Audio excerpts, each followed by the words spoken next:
Barnabé, un film de 1938 d'Alexandre Esway, avec dans les rôles principaux Paulette Dubost, Jocelyne Gaël, Marguerite Moreno, Fernandel, Andrex, Roland Toutain, Jean Temerson, Noël Roquevert, Arthur Devers.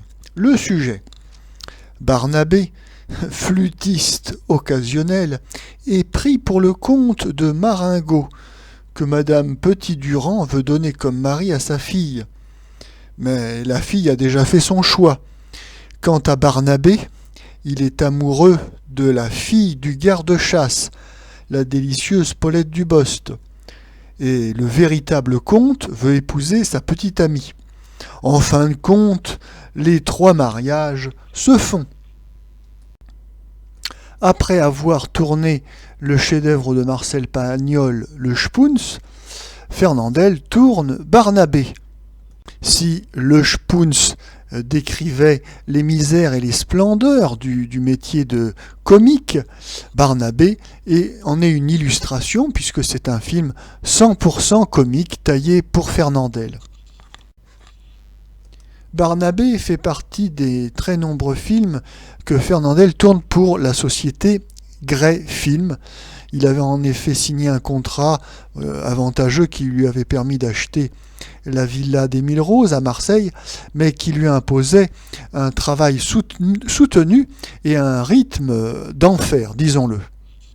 Alors, dans la masse de cette production Grey Film, bien évidemment, il y a du bon, du moins bon et quelques pépites, dont l'excellent Barnabé.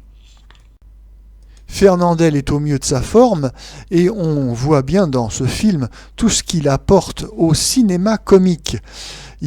Fernandel est un acteur très mobile, très expressif, il a une physionomie presque de dessin animé, hein. Il est très rapide et très, très expressif, et donc il a révolutionné complètement le vaudeville.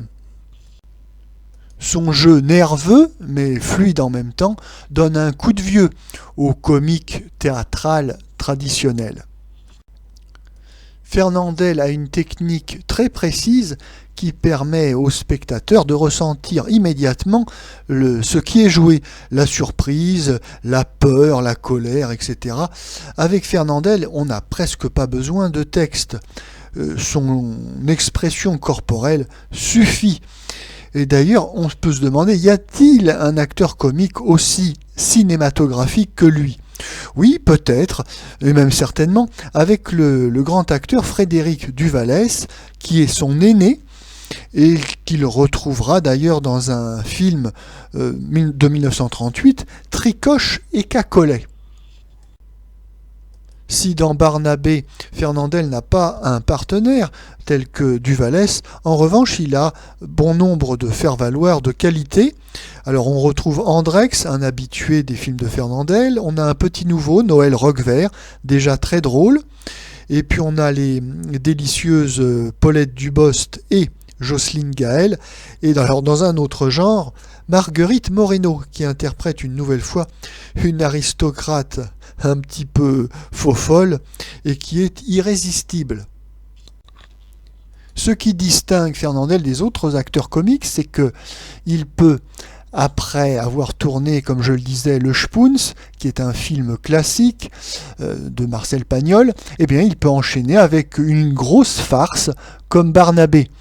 Et s'il est certain que Le Spoons fait beaucoup pour sa gloire artistique, eh bien, une bonne comédie comme Barnabé fait beaucoup pour sa popularité.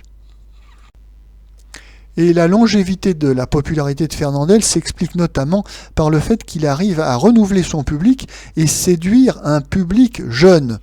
Quoi de mieux pour commencer au cinéma que par des films comme François Ier, Barnabé ou Raphaël le Tatoué. Ces films de Fernandel, qui sont à la fois naïfs, gais, et puis très nerveux, je le disais, on dirait presque des dessins animés, ont tout pour séduire un jeune public et l'initier au cinéma. Mais encore faut-il que ces films soient diffusés. Alors ça a été longtemps le cas lorsqu'il y avait un service public à la télévision. Ce type de film, Barnabé, François Ier et autres, était notamment diffusé les veilles de mercredi, pour la plus grande joie des petits, mais aussi des grands, il faut bien l'avouer.